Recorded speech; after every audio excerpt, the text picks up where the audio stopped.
Why? Tune in to Political Roundtable every Sunday at 6 p.m. only on Mainland 98.3 FM. Political Roundtable, where politics meets passion. Stay informed, stay engaged. Stay engaged.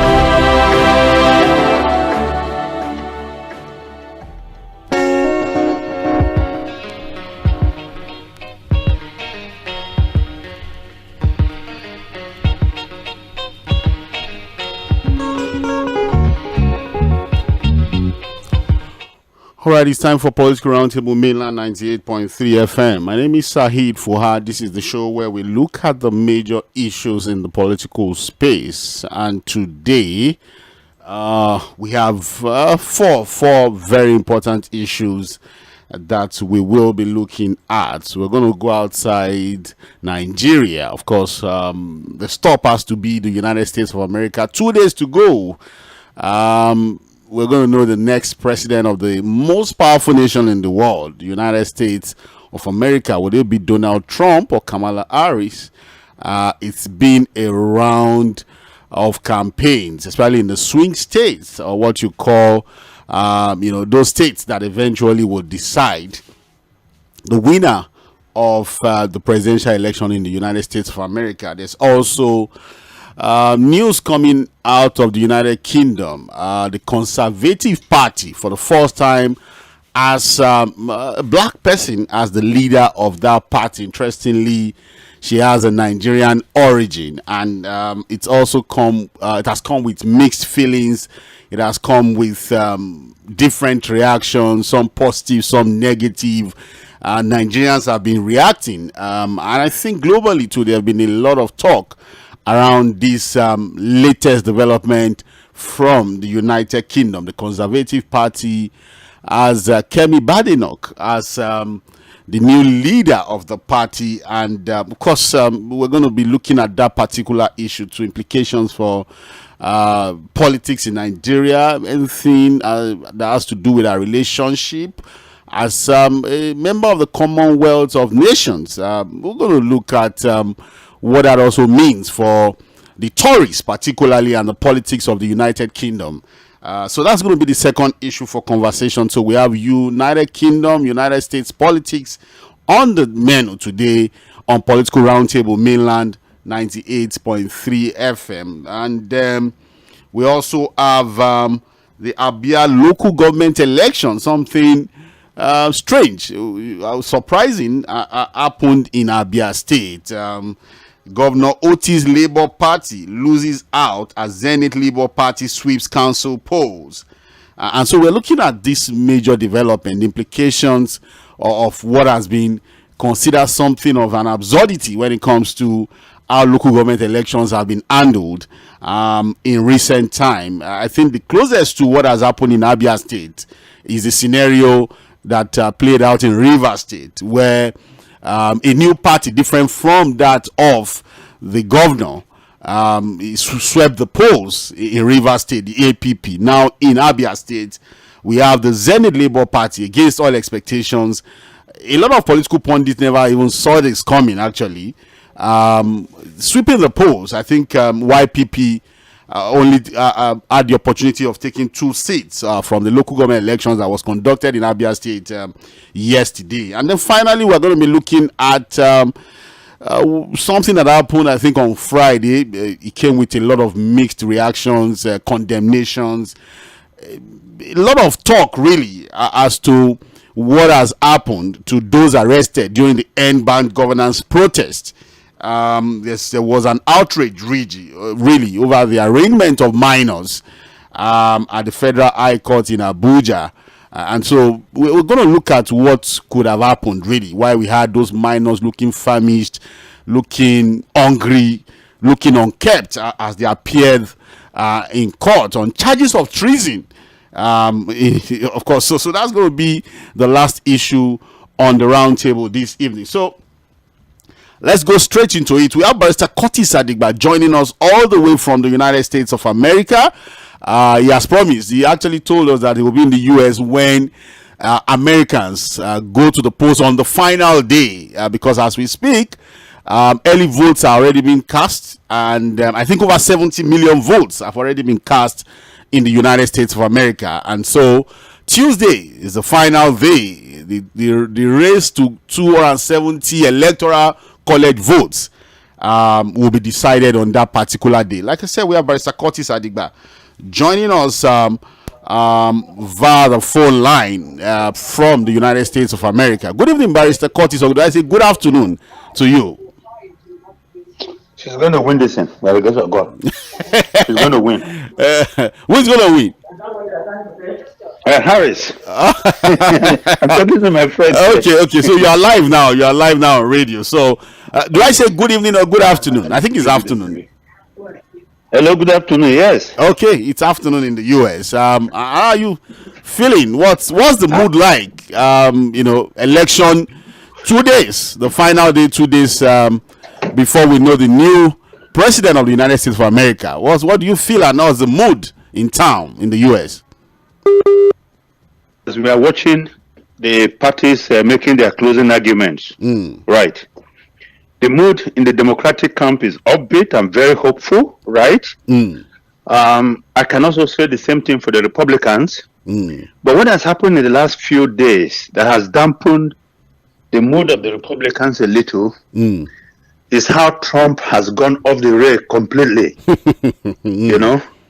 Instead of focusing on the message, talking about the economy, how people are hurting, talking about the border, immigration, is busy talking about how he will get 9 men to shoot Liz Cheney in the firing squad just because he disagrees with him.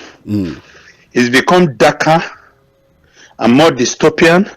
He attacks every member of the Republican Party who does not support him. He just finished a rally in a place called Lɪධᴇ, Pennsylvania now. Pennsylvania.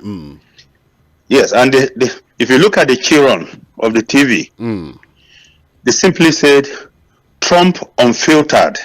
And he was talking about the fact that Republicans expect him to use the teleprompter so he can be guided.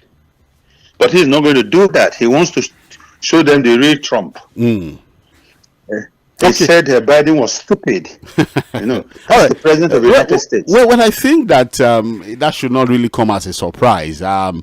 When it comes to the kinds of things Donald Trump will say on the campaign podium, I think Americans somehow have gotten used to this new reality of American politics in Donald Trump. His supporters are used to it. But like I've always explained, his supporters are not just enough to make him president. America is divided, almost equally divided into blue and red America in terms of political ideology. And then the purple guys in the middle, the swing voters, college-educated women, college-educated men, middle class, right? Libertarians, those who want small government, and then those who are independent voters have specific issues that are key to them.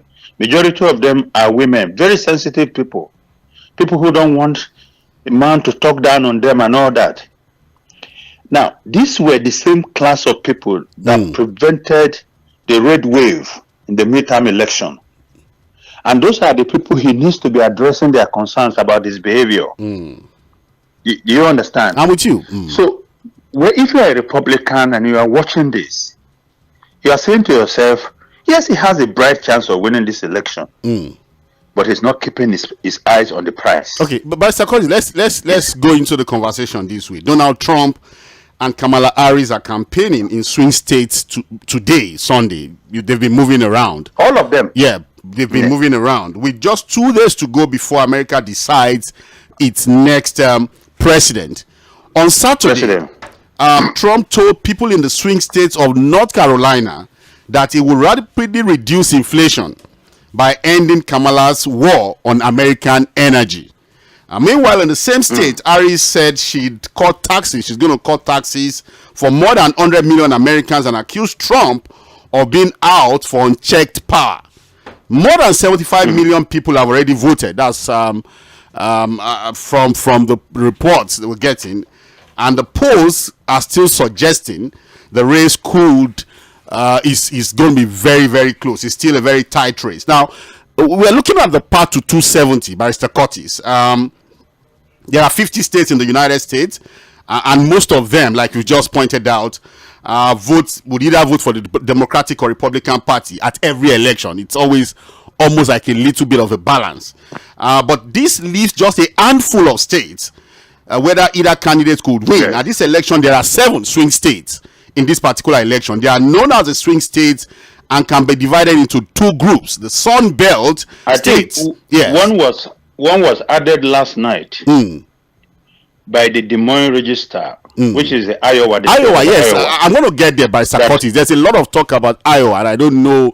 I think you educate us why Iowa suddenly got into the mix at this last minute. But let's take it this way.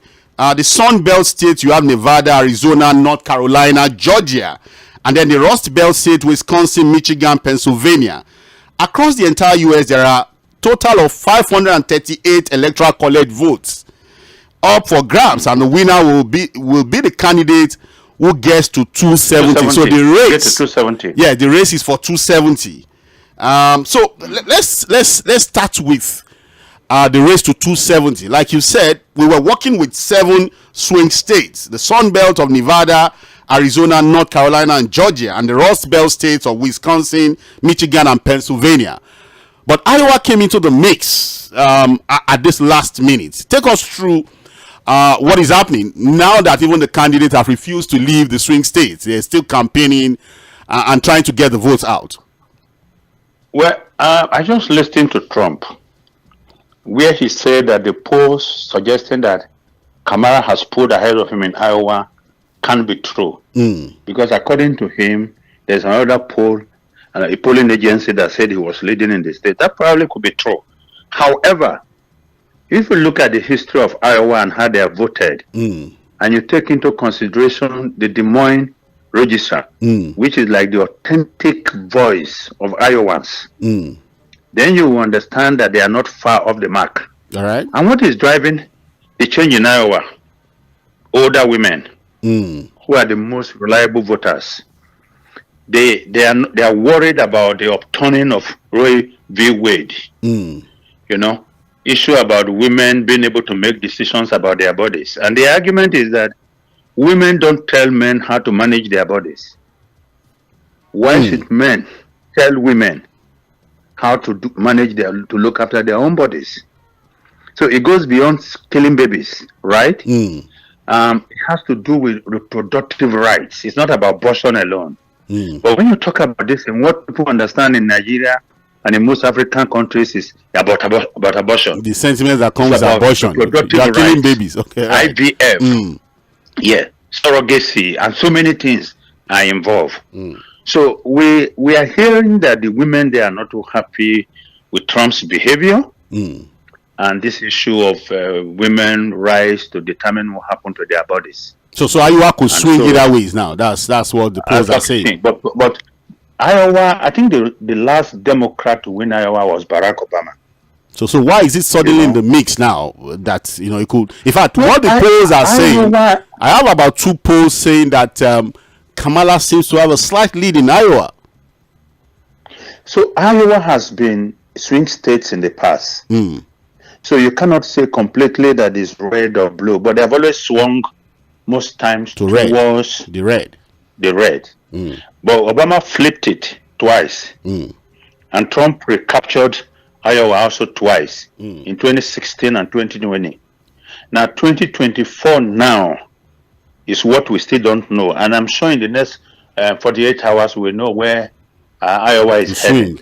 Don't forget that Iowa is also the bellwether state of U.S. presidential election. That is where the presidential process begins from. Is the first state to hold primaries and caucuses in every presidential election cycle. So it's very critical. I think it's got just about 6 electoral college votes. but it's a significant state because of the demographics. All right. Yeah. But Sir Curtis, pundits are saying that, look, for either Donald Trump or Kamala to win the presidential seat, from the swing states, they must win at least 3 convincingly from the swing states. And as it is, all the because again there are people who say that, look, be careful to trust the polls in a keenly contested elections like this. I've also seen some polls working with how people have demanded for campaign merchandise. I think I was watching that on CNN this morning, where they said that, look, some people are tracked how people had gone out to buy campaign merchandise, and that could be indicative of who is most likely going to win the elections. Generally, in which state? Generally, just how people have been able to buy campaign merchandise, and what they are saying is that, look, Donald Trump is about 129% ahead of Kamala Harris when it comes to how people have purchased campaign merchandise. Yes. In 2016, I bought Trump's cap. Just for buying it. I bought Trump's cap in Virginia because I didn't want to look different from the crowd. They kept coming to me to ask me if I indeed supported Donald Trump. So I was looking an odd appearance, an outlier in the place. I had to buy his cap. That didn't mean I supported him. And don't forget that, look, it's a matter of enthusiasm. If your support base is 200, right? And they are so fanatical about their support for you, and they all go out to buy your face cap and your election materials, just like he's been merchandising golden wristwatch for $100,000, Trump's Bible, Trump's shirt. His supporters are just going to soak all this in because he has personalized his campaign about himself. And that's where you hear Kamala Harris and all the Democratic surrogates saying Trump doesn't care about you, he cares about himself alone. Now, so his supporters, to show that they indeed support him and they are believers in his campaign, right, are going to go out to buy all those things. Now, if you are a Democrat and you have made up your mind about voting for Kamala, okay, it's not because you are wearing the cap that shows you support Kamala. You see that she's not been going about merchandising clothes, caps, Bible, anything for people to buy. Now, people also talk about the size of the crowd. It's a mixed multitude. There are people who go to these rallies to try and just see the face of Trump. Just like enjoy themselves. In Virginia in 2016. I don't know if you watched what happened about 2 weeks ago when Trump and Elon Musk held a rally in somewhere, Allentown, Pennsylvania. I did not. This guy who came out of the place and was interviewed, and he said, look, I came here to see Elon Musk. I just wanted to see. I like the fact, yes, I like the fact that he bucks traditional methods of getting things done. My dad was an engineer who loved him so much that he doesn't believe in bureaucracy and all that. And you think coming to a rally to see someone's face could not make the person change his or her mind to vote for the person? No. So he was asked. Now, does that mean because he's supporting Trump, you are going to support Trump? He said, no, I voted for Trump in 2016 and I didn't like how he conducted himself, so I'm never going to vote for him again. So you understand what I'm saying? I'm with there you. are people like that. There are those who are just excited. And then people don't also understand that when Kamala Harris is holding her rallies, there are supporters of Kamala Harris who will move across all different states in America to get to that rally. Just like there are supporters of Trump who move around with him who are more enthusiastic about their candidate and spend so much money to get to every of the rallies that he holds. So when you're looking at the crowd, yes, they may be large, but the truth is that they are coming from different places in America. They are not people you find in that particular locality. And don't forget that Trump is a charmer and is also an entertainer. And people who believe in him want to see him unfiltered. You know? And he's been doing that. All people stupid and all that. So that explains that. The fact that people are buying more of these items does not mean he has a higher support. It could also indicate that his people are more enthusiastic about him. And that is not in doubt. Okay. Now, having said that, let me go to your question about the swing states. Yes. Winning election, getting to 270 is about creating multiple routes to 270. For Kamala Harris, assurance bet is going through the Rust Belt states. The Rust Belt states, okay. If she holds Michigan, like Biden, like she and Biden did in 2020, if she holds Michigan, Wisconsin, and Pennsylvania, she's home to 270. Now, so why is she then fighting for the Sun Belt states? If the Rust Belt Don't states forget that Nevada was best. part of Biden's result. Biden got 302 electoral college votes to Trump 232 votes. And Biden did that because Biden won Georgia, Arizona, and Nevada. So if Kamala holds the three Rust Belt states, or as they call them, Democratic blue walls, and she's able to keep California, New York, Connecticut, or Colorado, you know, all those blue states intact, she's home and dry at 270. Then she picks one vote from Maine and Nebraska. So that's one route. The other route is to smash through the Sun Belt states, like she and Biden did by winning Arizona, winning Georgia. Okay? By the time you put this vote together, she's also home and dry. Even if she holds Pennsylvania alone, even if she loses Michigan and Wisconsin. Okay. So you can see that she has multiple routes to. But Trump's winning, yes, right? I wanted you to talk about Trump's route to 270. If Trump holds the Sun Belt states, if Trump wins in Georgia, he does not win in Arizona. If he wins in Georgia and Arizona, he loses Nevada. He loses North Carolina. Trump is toast. Do you understand? I'm with you. No, Kamala just needs to hold on to the Democratic blue walls of the Rust Belt states. Wisconsin, Michigan, Pennsylvania, that's all.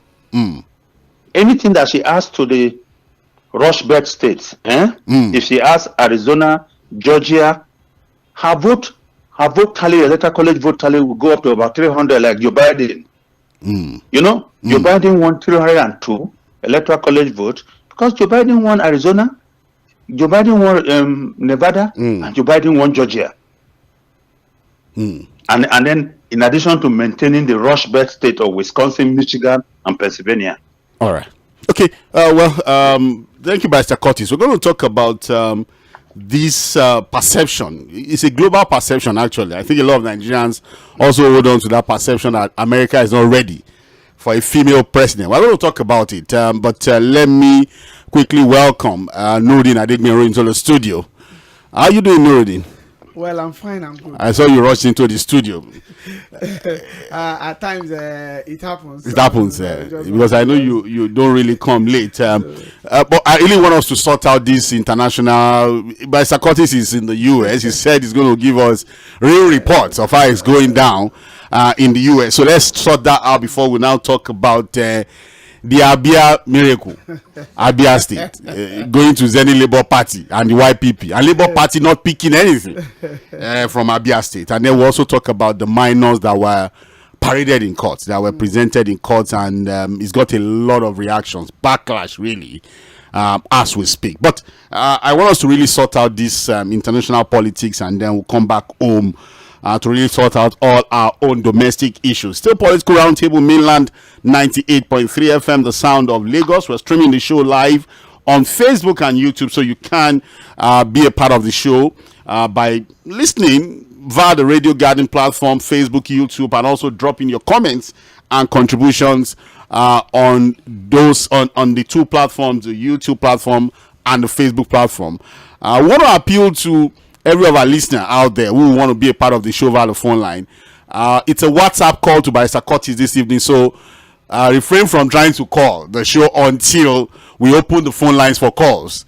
So please just let's have a smooth ride this evening by you not interrupting our conversation by trying to call us we open the phone lines and we announce when you can call in. So thank you so much for understanding with us. Now, Barrister Curtis, the sentiment, the perception that look, because I've seen people who have been so categorical about it. They say it as if it's a fact that look, they don't think Americans. In fact, you see people still talking about how and why Hillary Clinton lost to Donald Trump 8 years ago. So they are saying that look, they're not sure. They're not sure Americans. Not because she has a mixed origin, but because she's a woman and they don't think Americans will vote for her. Most Americans themselves did not believe that America was ready to elect a black man in 2008 when Obama won as president. When Obama won. And Hillary Clinton did not lose to Trump because she is a woman. She lost because of what James Comey, the FBI director, did in the last few days of the campaign. And again, people talk about Russian intervention. But people do not understand that she won that election by 3.5 million. Yeah, she won the popular votes, but lost the electoral college votes. Yes. Yeah. You know, and it is called America operates some institutions that are described as counter-majoritarian institutions. In other words, you don't just take election on the basis of majority of vote.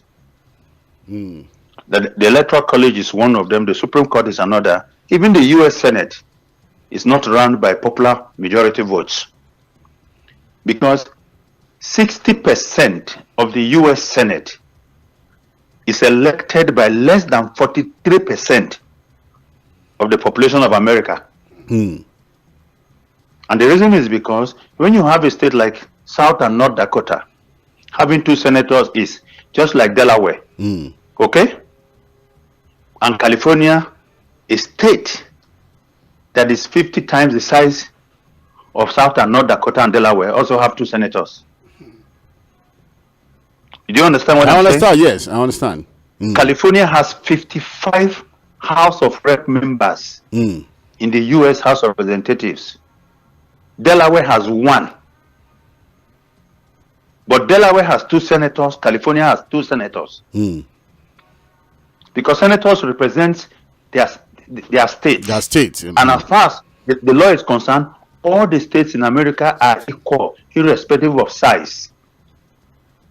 And don't forget that in America, of course, states don't go to Abuja to share money. They generate their own funds, yeah. So the size of the state does not matter. And of course, you know that the Californian economy is bigger than all the African economies. Economies put together.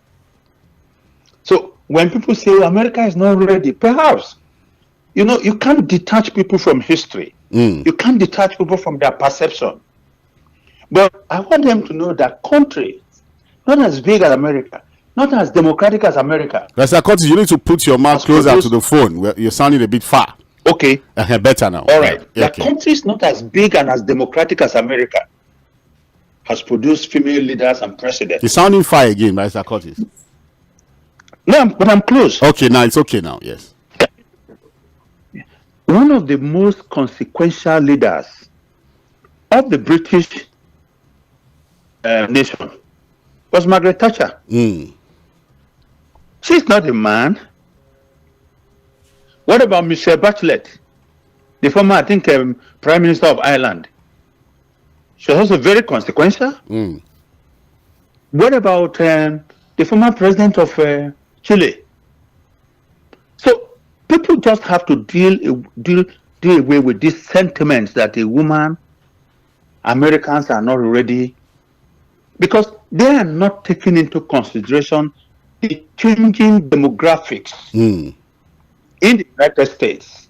You have more younger women who are paying more attention to politics and going out there. Don't forget that the women have been fighting to break what is called this ceiling, glass ceiling. It started with Gerald Ferraro, first woman and black woman to become vice presidential candidate in America. After her was Hillary Clinton becoming the candidate of a major political party in America. And she almost won it. And after Hillary we had Kamala Harris, who not only became another vice presidential nominee, but also won election with Joe Biden, and today is the vice president of the United States. So when you look at this trajectory, you will understand that this has been coming for a long time. And something must give at some point. And I think this is the right moment. Okay, you think this is the right moment? I think this is the right moment. Okay. Well, and the women are fired up. All right. Well, the women are fired up. I think a lot of women in Nigeria too are fired up. And by the way, let me tell you, Fuad, by the way, yes, the women are more in numbers when it comes to voting. Yes. Demographics shows that. Yes.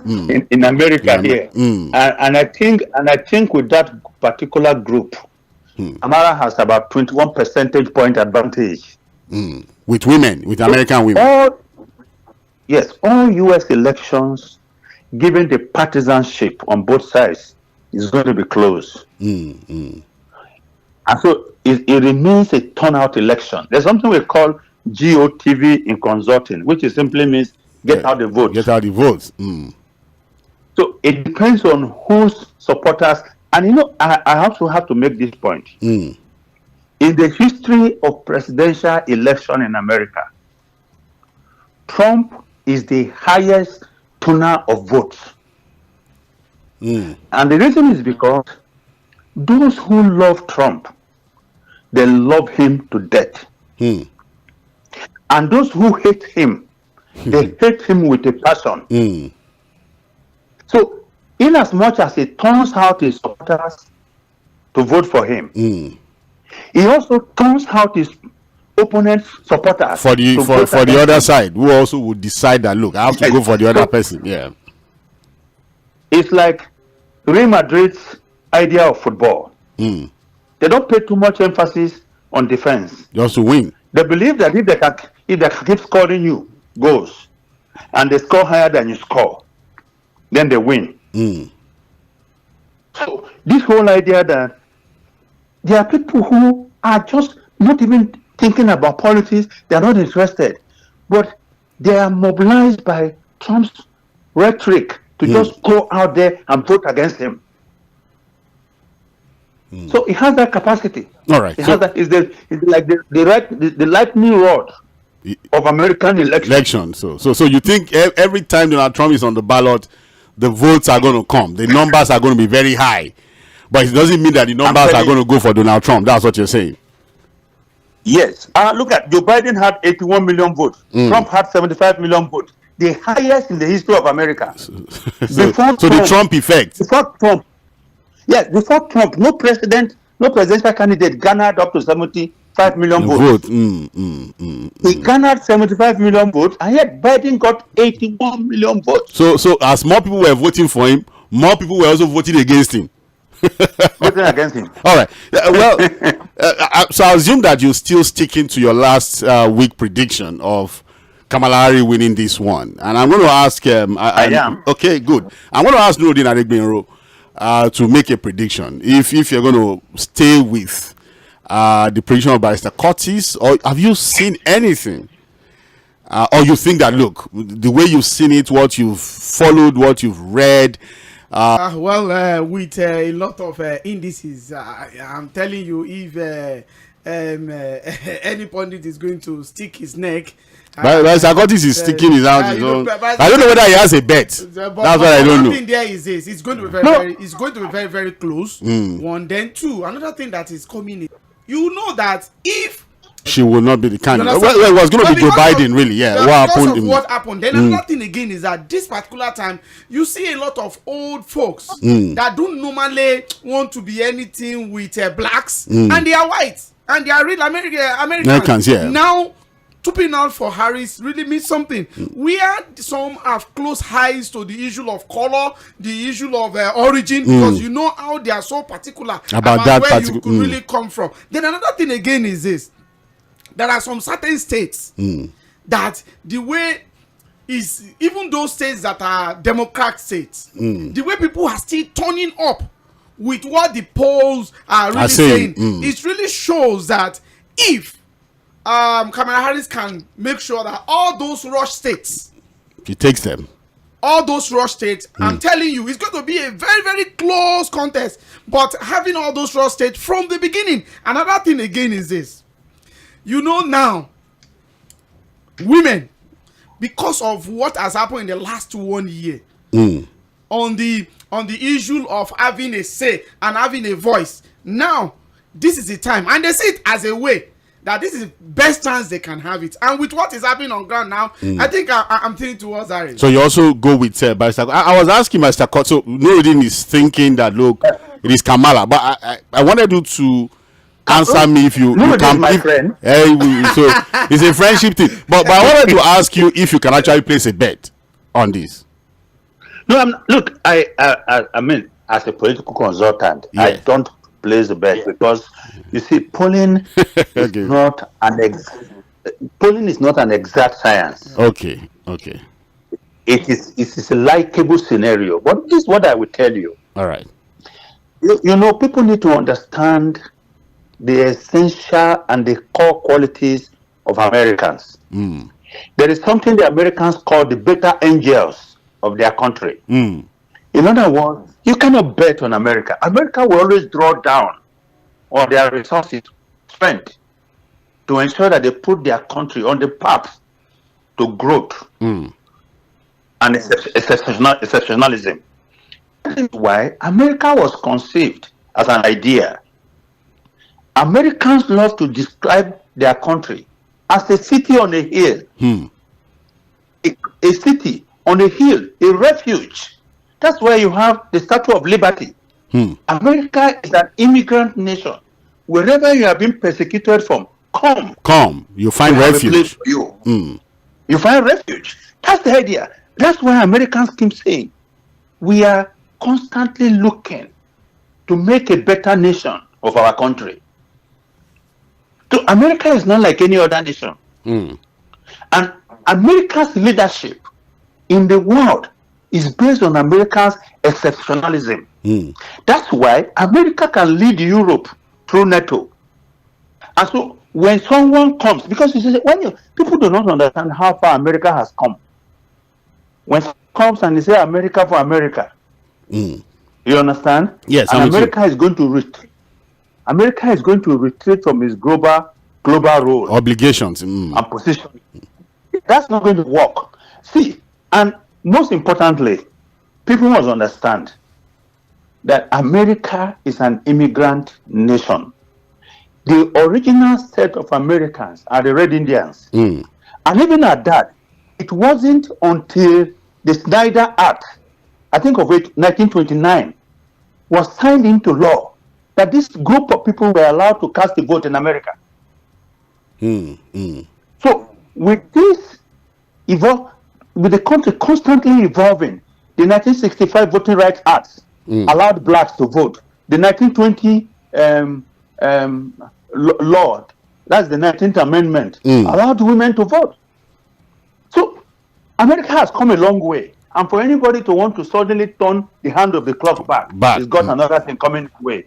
Okay. Now, finally, Trump is trying to do what only one president has achieved or accomplished in America's 245 years. And that is because Americans want to keep going forward. They don't look backwards. And that president was Grover Cleveland. I think he was the 27th and the 29th president. Somebody came in between him. That was why it was 27th and 29th. Just like Trump was 45. 45, and he now wants to be 47. Yeah. And the reason why Grover was able to come back was that Americans believed that Grover won that election. But the election was such a tie that the House of Representatives picked the winner. The system in America is that if Kamala and Trump gets a tie tomorrow, right? It is the House of Representatives that will pick the president. So if that happens, Trump is going to be president because right now the House of Representatives, the majority is the Republican Party. Yeah. Then the Senate will pick the vice president. That is That is what is done in America. So if there's a tie, which is a bit unlikely. Which is possible. Yes, but which is possible. It has happened before. That was what happened in the case of Ʞᴏᴜᴜ. And the reason why he was able to win after was because Americans felt that, yes, he actually won the election. But it was taken away from him by the House. Now, that is not the case with Trump. It's only part of Republicans that believe that the election of 2020 was won by Trump and taken away from him. Most Americans believe that Trump lost the election because for over 60 challenges that he filed in court, presided by some Republican judges, he lost all of them. And up to today, there is no evidence that that election was rigged. The main ballot that he complains about has been in use for years. Without any issues. Decades in America. So this is not the first time. Okay. All right, Mr. Curtis. Again, we'll continue to, follow that particular development. Tuesday, 2 days. Yeah.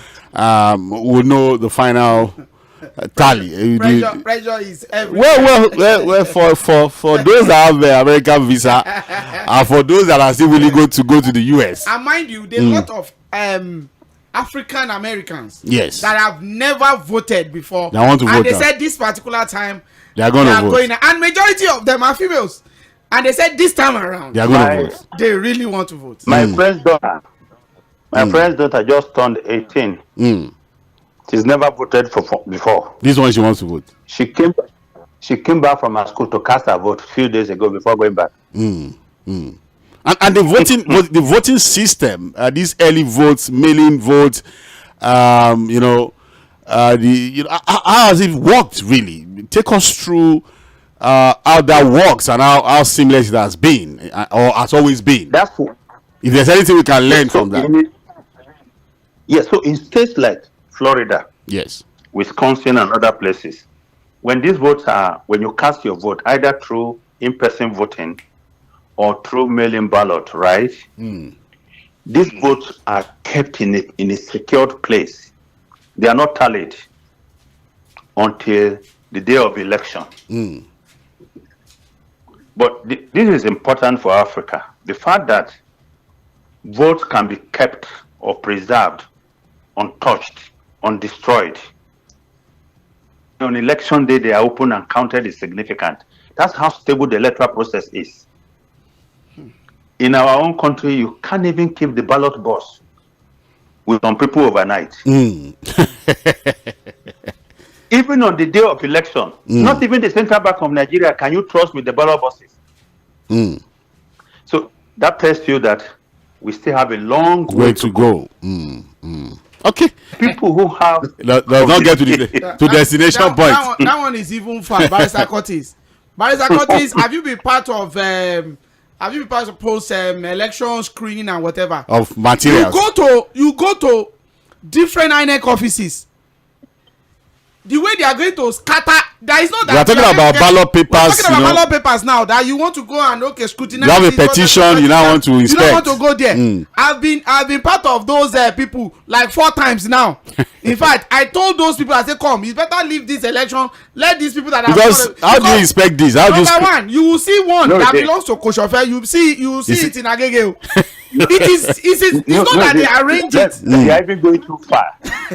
You are even going too far. That is only for states where the opponent or the petitioner has a way to even get to the INEC office. To start with. It's true, sir. If you follow Wike's example in River State, when lawyers were going, the APC couldn't even get to INEC office to submit their petition. You remember, every time they wanted to go there, they would meet Wike supporters are already there. We block the access. so you can't even get there to even inspect any election material. So you get there for you to inspect. Yeah, so being able to go there and inspect is even a progress. Now. All right. It's the Political Roundtable, Mainland 98.3 FM. We have Barrister Curtis joining us all the way from the United States of America. We have Nuruddin Adegbero in the studio. And together I think we've done a comprehensive review of what is currently happening in the United States as far as the presidential election is concerned. Tuesday is upon us already, so the United States will have a new president, and then we can begin to now talk about post-election analysis. Let me sound the note of warning. All right. In view of the intricacies and the challenges that we're already seeing to some polling system across different states in the United States now, yeah. We may not be able to have a result on Tuesday. Oh, yeah. Okay. You'll drag for some days. Yes, don't forget that the 2020 election, Biden was not announced until I think about 7 days after when the counting and the recounting in Georgia. So we could have that kind of situation again. That's what you're saying. Yes, I think so. Okay. All right. Yes, we'll wait, because it's always interesting, really, when results and the final winner is announced on election day. I think I enjoyed that of Barack Obama, the second term election, and it came so easy. Had to keep night here on election day. Let me tell you what has happened now. As not long ago, in most Republican states, they have changed rules requiring ID card and so many things. In fact, they just put in place so many measures to prevent so many people from voting.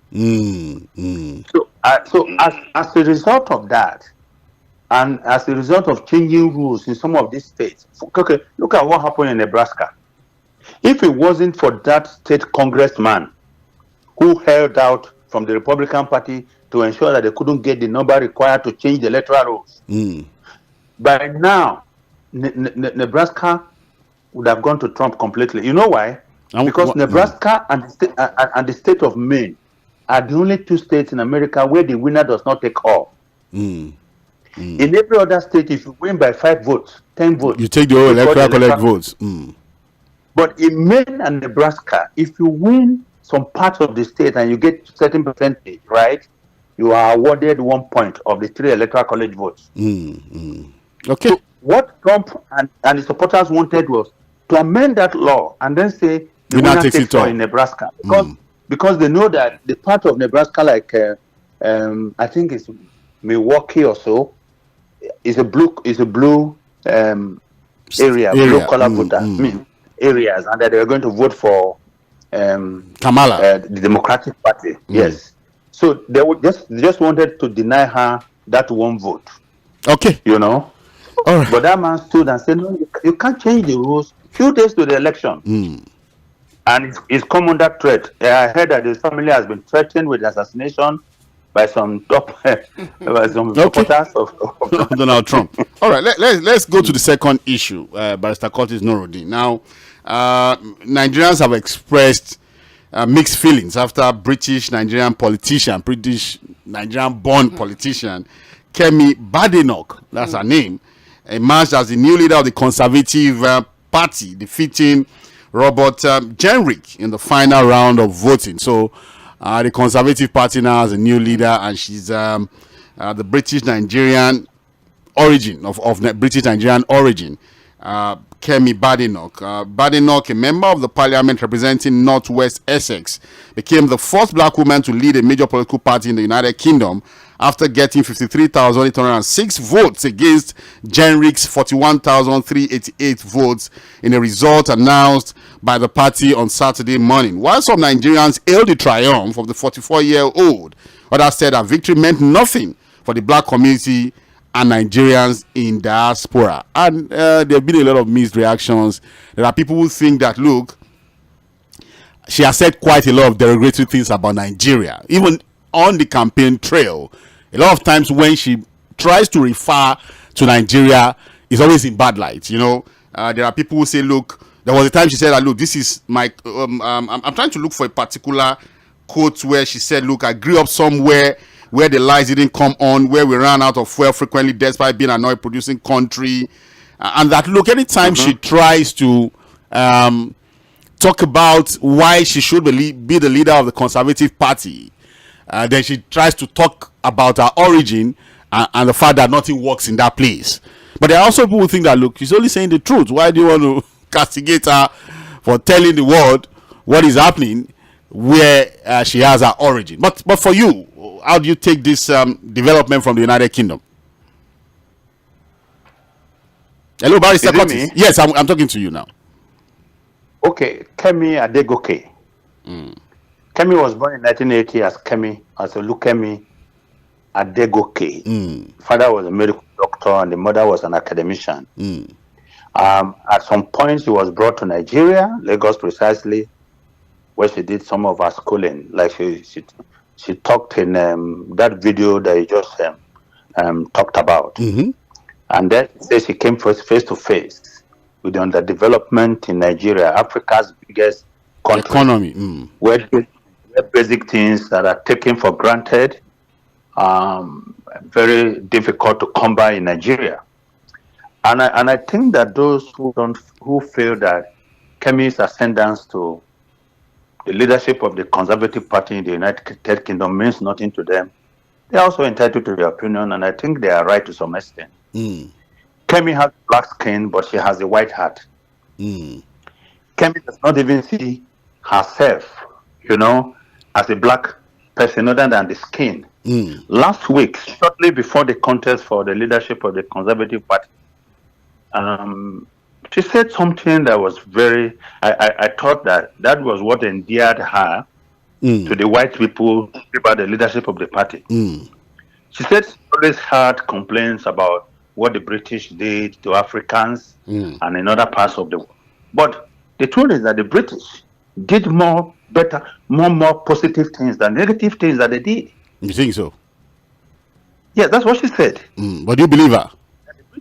That even in Nigeria and in other parts of West Africa, they did more positive things. That they brought, they stimulated the economy of their host countries. They built these countries and all that. So that's basically her mentality. She doesn't see anything wrong with what the British has done in any parts of the world, and especially in Africa and Nigeria, her own country. But do you think she was just trying to be politically correct, like you said? Maybe some of the things she said that endeared her to some of the white party members who eventually gave her the leadership of the party. Listen, no matter what she says, if she's not perceived to have the mental acuity, the vigor, and the understanding of the British system, and she was seen as one of them, you will not get to that position. Don't forget that as her position as the leader of the Conservative Party, she's a prime minister in waiting. Yes, I was going to get there, yeah. Because in 2029, when the elections are scheduled, and we could have an election before then. Before then, yes. If members of the Labour Party, for whatever reason, decides to vote on their Prime Minister, Keir, and said, we have no confidence in him anymore. So Kemi becomes the Prime Minister, just like Rishi Sunak became Prime Minister. No, not necessarily, because the party in power is the Labour Party, and Kemi is not a member of the Labour Party. But what Kemi can do, Kemi can trigger a process that instead of the situation we had, when Tony Blair was Prime Minister of the Labour Party, and the party members said they had no more confidence in him. Gordon Brown, who was the chairman of the Exchequer then, had to step into the position of the prime ministership. Just like what happened between Boris Johnson and Liz Truss. And of course, Liz Truss was only there for 49 days and had to step down for Rishi Sunak to come in. So you then find out that if that kind of situation happens, and the British finds that the Conservatives are the party that they need now, or the party that they need now, Kemi is potential Prime Minister of the United Kingdom. Okay, Nuruddin. So that's how close he is to power. But Kemi is not new. And people must understand that Kemi is not new to the process. Kemi held different positions under Boris Johnson as Prime Minister. Under Liz Truss, Kemi was the Secretary of Trade. And under Sunak, she was the Secretary of Business. So she has been a cabinet minister. She's not new to the system. So for Nigerians to think that because she has her origin in Nigeria, she's necessarily a Nigerian, I think that from what we say and what we are saying, it's time to just begin to run away from that idea. Okay. Kemi is British. It's British, so let's not really bother ourselves. But for those that Nuruddin, for those that are questioning really why anybody should get excited, well, for Barrister Curtis, it's not really about what she has said actually, but it's about our mentality, our orientation, and the fact that look, in her mind really, she doesn't even actually reckon with the fact that she has a origin here, other than the fact that look, her parents are of Nigerian origin. But Nuruddin, for the things she has said, that some people are calling her out for, the fact that look, every time she tries to refer back to where she originated from, she keeps talking about those negative things. Why there are people who think that look, it's even good that she's saying these things, so that our leaders should understand that look, when it comes to global perception about what they have done as leaders, it's in the negative. So what do you think? Do you think that look, she should have been a bit more? Because there are people who say that look, Rishi Sunak would always want to portray the Indian origin in good light. There's hardly any time he comes really to talk about how bad India is, but they feel troubled by the fact that Kemi is always talking about the negatives about her home country. Look, or a country of origin actually. We are Nigerians, our specie. We don't know what we want.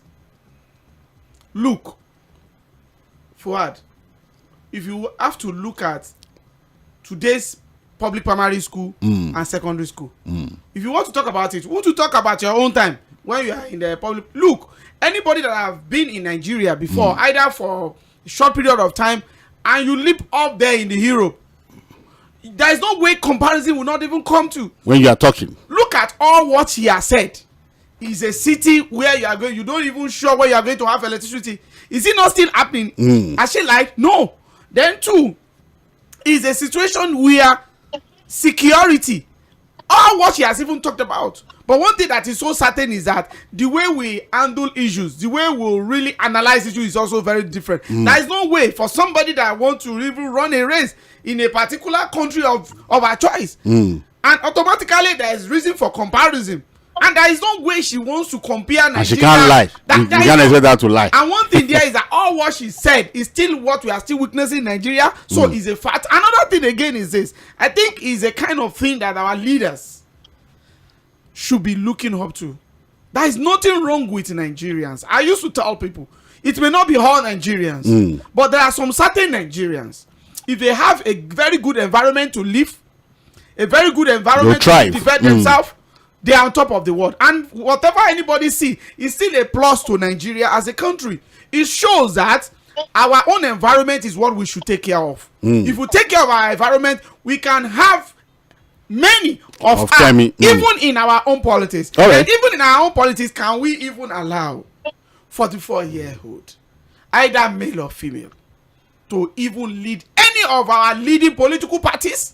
Can we even allow 44-year-old to even if you allow them, if you allow them, they become old in the position overnight. By the time they mix with the old order, and even the thinking, some people could be young, but the thinking in their head, yes, that's what he's saying. I agree with you that there are some thinking. Yaya Bello was not up to 44 when he became a governor.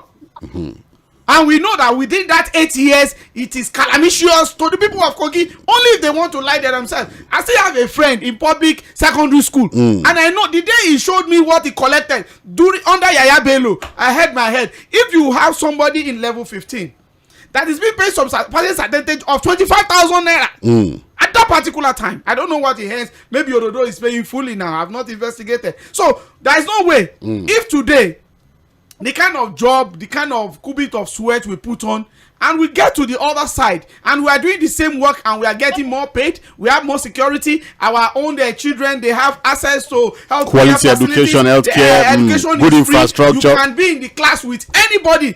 Can our own leaders even allow their children to be in public primary school, to be in public secondary school? So there's no even, she has not said anything wrong. But what is important there is this: our people in government should be able to think.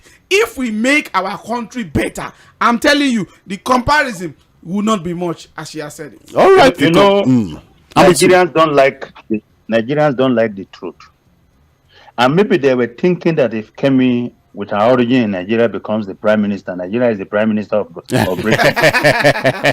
That's a big joke. Today, Kemi carries a British passport. Yes. No doubt she has her origin in Nigeria. In Nigeria, yes. But she's a British. And what that tells us is that we should build up our system in such a way that we can create openings for talents and skills to emerge. Kemi in Nigeria will be struggling to be a councillor. Councillor. Or looking for SA job or PA job. Yes. That is the gate. You understand? Like I told some, Obama could not have won a local government election in Kenya. For where? Where's the money going? No get money now. No get Godfather. Kamala Harris would not have been vice president in India or in Jamaica. So the system is about the system, really. We have to build up the system and open up this system. All right. Let's come back home, Barrister Curtis. We've tried with the international politics. We have our own problems here. It's and it's just important that we take some of the major developments when it comes to local politics in ABIA State. Barrister Curtis Adigba, the ruling Labour Party in ABIA State suffered a major setback as the Zenith Labour Party clinched victory. Deliberate. I don't to get there. As the Zenith Labour Party clinched victory in 15 out of 17 local government areas and the November 2nd council polls, the YPP too. The Labour Party no carry one, not even one. Out of 17 ZLP, I think that was the one of the parties of the former Mimiko. Yes. They took 15. YPP took 2. And the result has been announced. The governor looks okay with it. He has not said anything. Well, you know, that's almost like the scenario that played out in Rivers State, Barrister Curtis, as against what we've seen of the other local government elections, where the party of the governor sweeps the polls.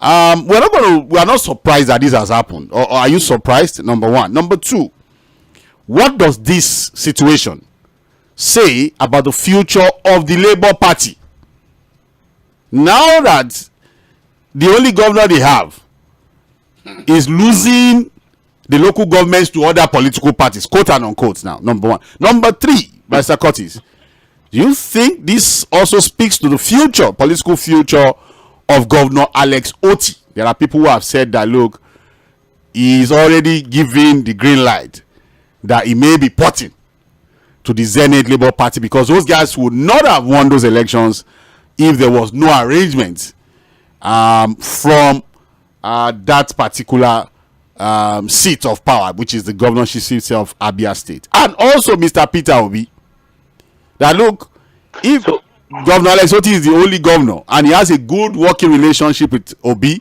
and both of them have tried to restructure the party to get Abure out, which they have not been able to do, it could also be indicative of the fact that Peter Obi could also be looking at the possibility of the Zenith Labour Party. So, what do you think really about this development from Abia State?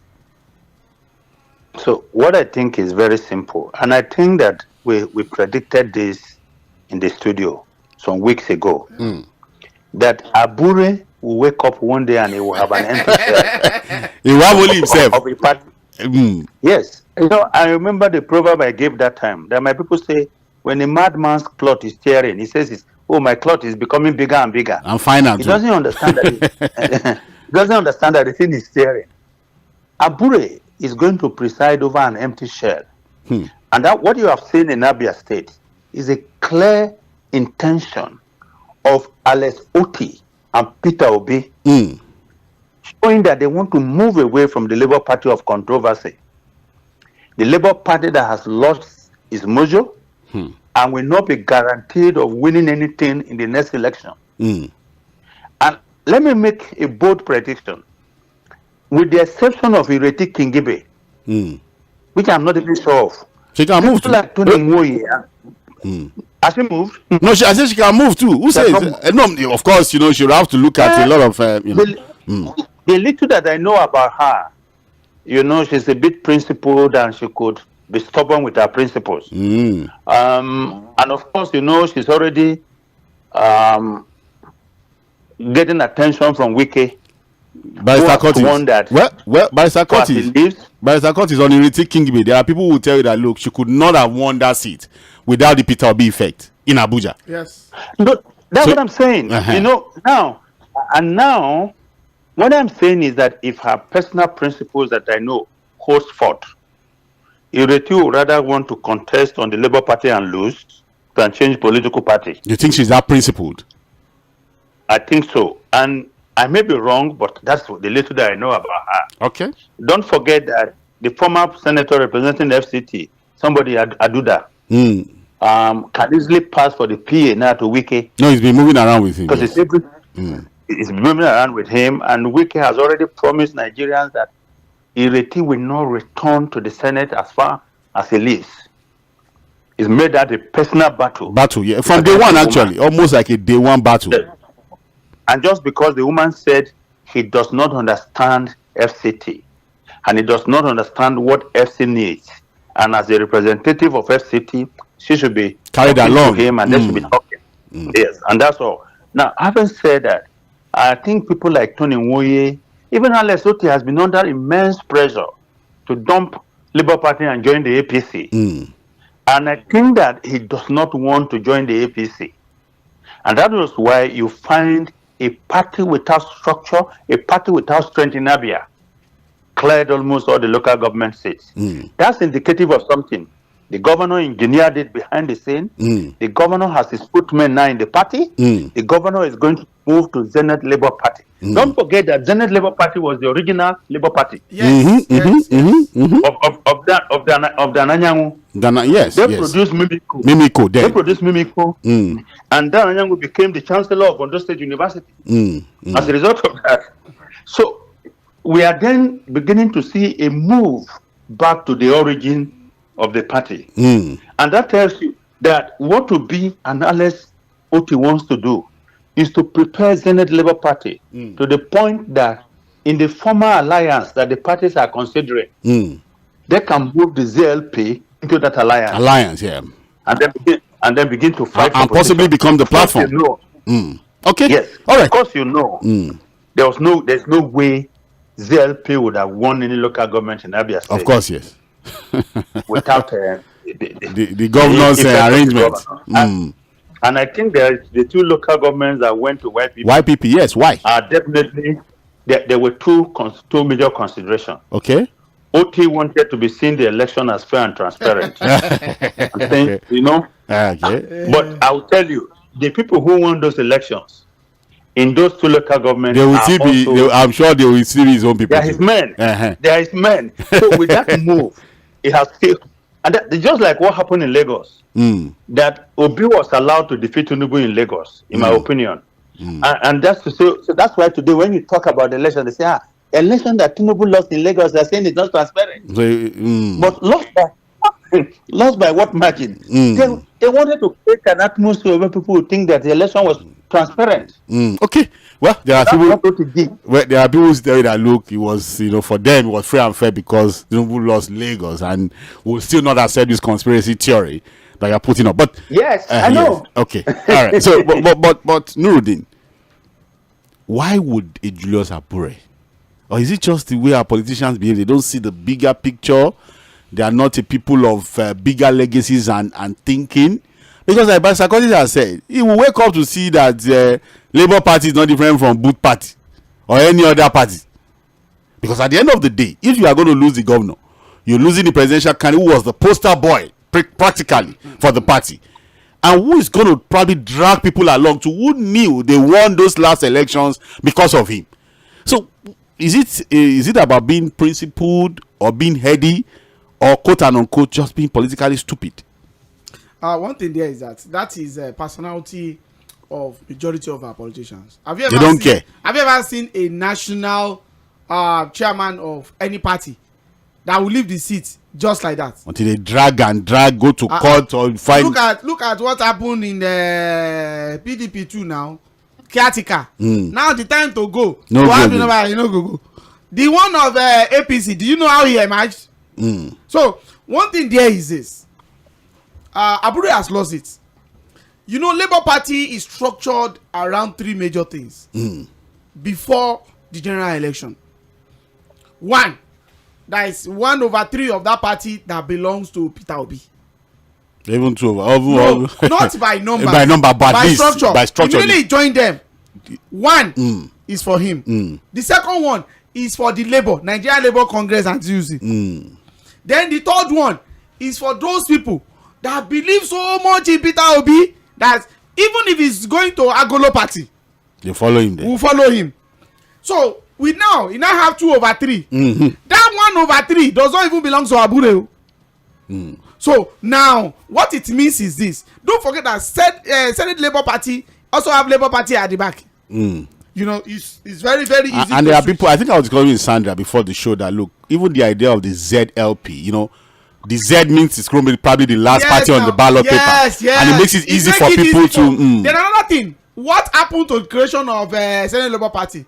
It was a situation of I no go gree now. Even from the inception. So now what is now happening is that what OT has just done to me, you know, in Nigeria today, having a class captain election in your class is still going to be credible more than any local government election in Nigeria. Of course, no, this one they are writing results. So what they normally do. So with that, he has made a statement, and just like Barrister Kotti said, 95% I agree that OT and the presidential candidate of Labour Party, which is sat down and agree on this. 95%. Then another thing again that is me is this: with that Senate Labour Party, they can negotiate. I can tell you that particular party is going to be a negotiating party because the party that does not have life before, and somebody is bringing like 10 lives to that particular party. 10 like 100 lives. So automatically, I'm very sure that the state chairman of the Senate Labour Party must be able to go and get a very good. Look at what happened to APP in Rivers State. So suddenly we saw APP holding a mega rally in Rivers State and having a state building for themselves, secretariat. You know that they did not even if both party now today has something like this, they will leave that shop. They will rent they will get a whole building. So you think it's Alex Oti, Peter Obi? Then another thing again is this: look, we have a kind of politicians in Nigeria that yesterday when the local government chairman of Onigbungbo died, yes, two things came to my mind. Yes, two things came to my mind. You know what came to my mind? Oh, may God rest in peace. So two things came to my mind. It's not open to up to 5 years that Oke died. You understand? Now his predecessor, because he was the vice chairman. I know him very well. And I said, does our politicians normally think that tomorrow I won't be on this seat? It may not be dead. Do you think about death? So it's not even about death, that you can't be in a position forever.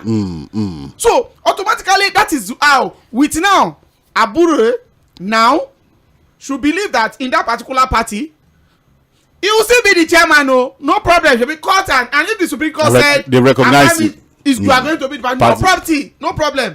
But he should be able to be ready. Number one, maybe if he has 2 wives, he has only 1 wife legally. If he has some concubines, must add them to the Labour Party. Because if all those people that support Peter Obi leave that particular party, and Nigeria Labour Congress and TUC, who happens to be one of the founder of that particular party, also left, I'm telling you, in fact, both party will be doing very well more than Labour Party. Another thing again is this: I think the game to the next general election has started. The way I've seen it has started, and with what is happening now, anybody that is talking about merger, talking below the scene, automatically I can confirm it categorically that some major talks are already ongoing. Really going. So, but one thing that is there is that Abure is now in the cold, and he must have known that he's going to be in the cold. Then another thing again that he needs to be doing now is this: he should try to be throwing the registration form out, so that if those people leave, at least they will have some certain people. I think it's at a stage they even said that ticket reserved for Peter Obi is now open to anybody. I know they are free. Okay. But one thing there is that in the National Assembly, have you noticed? Have you noticed that majority of the Labour Party assembly members, you'll be seeing some certain people that are doing clinching seriously. I know before the end of the year or maybe early January, You see the real color of those people. You see the real color, because there are three sets of people. One, there are some are going to move to PDP. You will see the one going to APC, and there's going to be some. They are not ready to contest the next one, no. But this one, they want to finish well. Okay, they want to finish well. But before we move to the last issue, which we are going to quickly rush through, there are people who have said, of course, there have been reports, and I think we've also seen opposition politicians saying that, look, the troubles you have in the opposition party today in Nigeria, the PDP, the Labour Party, the NNPP, is being orchestrated by the ruling party. That, look, there's no, you can't say this is just happening by chance. Even the NNPP that had no issues before, the last election, suddenly you have people who are going to court claiming ownership of the party are causing trouble. The PDP has not known any peace. The Labour Party is in trouble. And there are people who are around saying that, look, the capacity, if it is true that the ruling party is behind all of this crisis in the opposition party, don't you think that, look, even if Zenith Labour Party suddenly becomes the choice platform for people who are going to leave some of these problematic opposition party, the ruling party, if it is true, can also cause trouble in the Zenith Labour Party for them? Fuad, why is this idea new or novel to anybody? The PDP did it for 16 years. The PDP destabilized all the other political parties that were in opposition, especially against the MPP or APP. For years, we saw that in the presidency, there was a political advisor on party affairs who was a key operator in the administration of other political parties, just to keep them unstable. In fact, we've even seen cases in some states that the PDP produced governorship aspirants for the opposition party. So that is hardly new. Okay, even in Lagos, we heard of the story how the leader of the party and the president today at some point was producing one particular candidate for the opposition in about 4 or 5 years. And now we just come, do what it needs to do. And it's in contracts as of today with the state government. You understand? And then he moves on. And then so how is that even news in Nigeria or in any African country?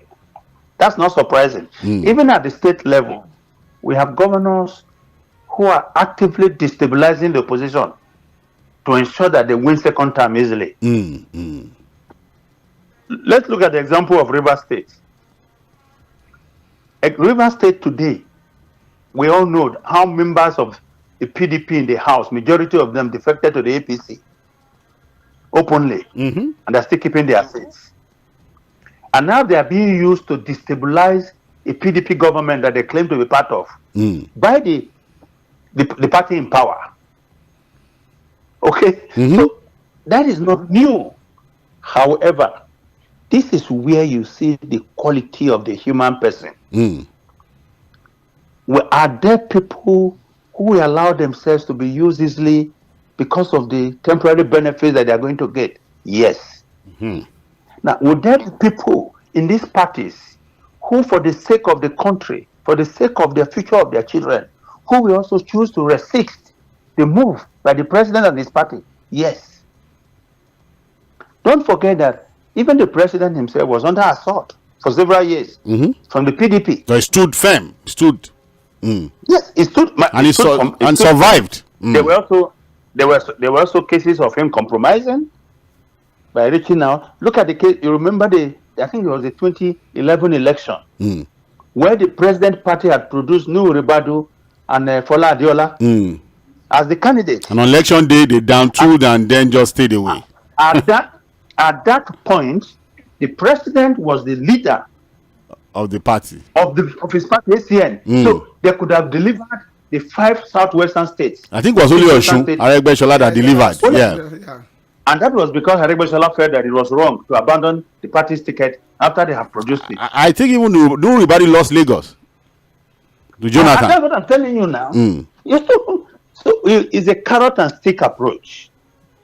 Now, but when the time came for the current president and some politicians in other political parties to form an alliance, because they had realized that standing alone, they would never be able to defeat PDP. And PDP was banking on the fact that as long as this party stand alone, for 60 years, they will be in power. So they didn't see the alliance coming. That swept them off. Yes, they didn't see the alliance coming. So that because they were thinking that the differences and the level of ambition by these politicians in these different political parties would not make them form any form of alliance. Yeah. Yes. Somehow they were able to come together, and like we say in Nigeria or in the world, the rest is history. So you think something like that could well play out towards 2027? Don't forget that the people you are dealing with, Rabiu Kwankwaso, is grizzled. Atiku Abubakar, grizzled veteran of politics, and so many others. Yes, the ruling party will try. The case of MPP did not start even right now. You know the Boniface and Yebunan's faction of the party at the point. So they've been fighting to take over the control of the party. But you know it's a lost battle, because once you produce a governor on the ticket of the party, the governor becomes the leader. In the case of Yusuf, the governor of Kano State, is number 2 in the party right now because of Rabiu Kwankwaso. He's the leader and his father-in-law. So what I want to say is that at the end of the day, the current ruling party will try everything possible, including throwing the kitchen sink at the opposition party. So you think that 2027 we are going to have a major opposition alliance to contest with the APC? Of course, they're already talking. Okay, all right. But Sakotis, I was supposed to attend one of the meetings. So I traveled out of the country. Okay, all right. We'll wait to see what happens with that. For those of us who are losing hope, because when it comes to opposition politics in Nigeria, I've lost hope. Until they show it. But by Sakotis, he has always been optimistic. The seriousness. But for now, I'm not. 2015. What? Yes. In 2015, when splinter group of PDP, APOGA, MPP, yes, and even the new PDP, the PDP itself, that's the MPDP. Somebody told me, why are you hopeful about this? These people, Nigerians, they don't have delayed gratification. Everybody wants to be president. I said, listen, they see something bigger than themselves because of the opportunities that they are missing. And that will force them to come together. Now, given what is going on right now in the country, these guys know they have no future if they don't come together. If they don't change things. Yes. All right. So let's deal with the last issue. 5 minutes, really. Nuruddin. Still political roundtable, mainland 98.3 FM. We've touched on the US politics. We've looked at the development in the United Kingdom with Kemi Badenoch becoming the leader of the Conservative Party. The first time that a black woman would become the leader of that party. And we have also looked at opposition politics, just seeing it through the lens of what has just happened in Abia State, where Zenith Labour Party 215 out of the 17 local governments with YPP taking 2. And so the political implications is worth we've looked at. Mr. Curtis, outrage. Nigerians have expressed outrage over the arraignment of 76 suspects, including 32 minors, before Justice Obiora-Egwuatu of the Abuja Division of the Federal High Court for participating in the End Bad Governance protest in August. Civil society groups and rights activists slammed the police and the government over the matter. The defendants, who have been in detention for 3 months, were arrested in federal capital Abuja, as well as Kaduna, Gombe, Jos, Katsina, and Kano State. They were arraigned by the Inspector General of Police on 10 counts bordering on treason, intent to destabilize Nigeria, and citing to mutiny by calling on the military to take over the government from President Bola Ahmed Tinubu, amongst others. The nationwide protest against technology hardship happened on from the 1st of August to the 10th of August, with demonstrators calling for reduced government costs and, of course, a lot of things they demanded for. But they've been outraged by Mr. Curtis Adigba. I listened to the prosecuting lawyer. I initially wanted to play what he was saying, but I felt that look, that man does not even deserve that kind of any kind of publicity, because what he said got a lot of Nigerians angry completely. We've been checking to know who that man is really, and check his antecedents, because again, he said a lot of things that I would not really want to entertain on our platform. But there have been a lot of backlash. The Attorney General has said that look, he's called for the case file from the police, and there are reports that look, he may be withdrawing the case against some of these protesters. You know, the judgment in itself has been criticized. 10 million naira. 10 million naira per person. I've seen a lot of well-meaning Nigerians who have said that look, it's important to also probe the thinking of the judge. And that ABIA House of Rep member, 500,000. Meanwhile, the House of Rep member that slapped somebody unprovoked, you know, got a bail of 500,000. Whereas on this one, for even with the children, why are you people like this in this country? Why are you people like this? Yes. Don't you know that the guy from ABIA is a special person? Well, it's true. Well, he said, "Don't you know who I am?" So we now know. You disappear. We now know who he is. Why are you comparing in quotes yes. riffraffs with a House of Rep member, a member of the political class?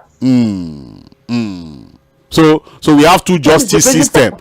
So we have two justice systems. The justice system for the rich and mighty. You are comparing an honorable member with Almajiris.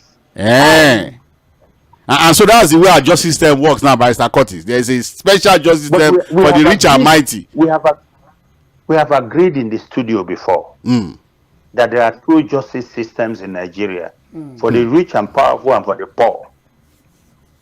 We say that, look at the EFCC, for instance. Why is it so easy for EFCC to arrest Yahoo boys on the street and get them convicted within months? How easy has it been for the EFCC to bring in a special citizen like Yahoo to even answer the charges against him? How was it easy for EFCC to arrest him, even in their premises? Because he came in a mode and manner that the EFCC does not use to arrest people. Can you go to EFCC if they have declared you wanted? And with Nuruddin, and they say because you came accompanied by Nuruddin. Nuruddin does not have immunity. They said Yahya Bello came with a governor who had immunity, and they were holding hands. And so when you hold hand with immunity, you cannot be arrested. You cannot be arrested. Yes. So I will arrest you with both you and your immunity. And then immunity will go to court to go and free himself. Because, like I've argued before, yes, the immunity clause protects, does not command you to commit crime. Because you have immunity. You go and kill somebody. Yes. So if Governor Dodo stands on the road today with an AK-47 and is shooting at people, they say because he has immunity, they can't arrest him. Nobody will stop him.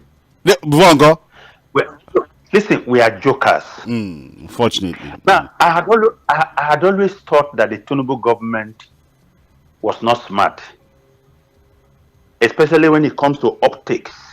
Public perception. Optics. But I didn't know they were this dumb, extremely dumb and uncaring and unfeeling. That image alone went viral in the whole world. And now we are beginning to hear commentaries, global commentaries. Oh, this guy about is it. A fake Democrat. He pretended to be a Democrat. He pretended to be progressive. Look at what he's doing. He doesn't broke protests. If protests were to be treason in Nigeria, this president would have been an ex-convict. Yes. He sponsored and participated in several protests against ruling governments. But since he came to power, protest has become treason in Nigeria. But Sakosi, I was shocked when the IGP even said that even if the protest he said that even if the protest is going to be peaceful, the timing is wrong. That one is even the current commissioner of police in Lagos. Listen to what he said. He said they're supposed to come and send him a letter because they want to do protest. I said not from his own law of Nigeria, from his own family law. I'm with you, by Curtis. they have turned Nigeria into a cemetery, the piece of the cemetery where the dead don't see anything. That's what they want, so they can continue to misgovern the country, loot the country, and citizens will keep quiet. Look, what brought about this embarrassment is the desire to teach others a lesson about not participating in further protests. So perception management didn't come into their mind while they were doing that. Yes, that you present minors, all malnourished, famished. Like and that foolish man who calls himself a lawyer was saying, these are all married people. This is their grandfather. This is their grandfather. Let me tell you something. If I said these boys that you are seeing, these boys then became grandfathers and parents. They are graduates. The boys we saw. I will tell you something. The Bola Tinubu government is shaping to be the worst government in the history of Nigeria when it has to do with human rights. Worse than any military government in Nigeria, the way it's going. Because under Abacha, President Tinubu was a key actor in the fight for democracy. It was when they couldn't bear it anymore, they went into self-exile in the name of Nadeko. Tinubu is not even allowing any of such things. And that is because if you kill with a knife, you don't want any knife near your neck. But he has got to understand that nobody wins against the Nigerian citizens. Nobody wins against the Nigerian citizens. You will, you don't win against the people. No matter how you try, you will not win. You will only go bad. You will only go down with a bad name. And so he has to be careful, because look at those. Why is it that the law provides that teens and children be treated differently from adults? The purpose of prison system or correctional system, as we deceive ourselves in Nigeria to call it, is that when someone goes into the prison, either on interim basis or a long-term basis, he or she comes out a better person. That's why they say it's a correction center. Course correction, path correction. You could learn a trade, you could go to school, right? But the reason why they don't want children and adults in one cell is so that the children don't get corrupted by the hard values of those adult people. And anybody can see that the people he paraded yesterday are young people, teenagers, minors, who could have been taken to different centers for children. So what is the point he's trying to teach these children that he has not taught Boko Haram and bandits? Do you know what somebody posted on social media, Nuruddin by Curtis, that look, the government wants 10 million naira and all manner of conditions from shorties to free them. But the message you are sending to these boys is that, look, there are people somewhere who are disturbing this country who will not demand 10 million from them. They will accept them and indoctrinate them, feed them, clothe them, and put them into criminality. Whose godfathers are even in his government? Some of them are in his government. So the point here is that it's beginning to look like the only adult in Tinubu's government is the Attorney General, who has been, trying to manage things. He saw the damage. And intervened quickly. Of those boys. Yes, and he had to intervene. But again, you see, he works for someone. And what we are beginning to see is that, look, it's very easy to camouflage who you are. All you need to do is to say the right things at the right time and win people's support. But when power comes, the real you comes out. And that's why what Michelle Obama said, power does not change people. Power only reveals who they are. We didn't know Tinubu because he had no power then, real power at the center. But we saw flashes of it in Lagos, in how governors were removed and installed. We didn't pay attention to it.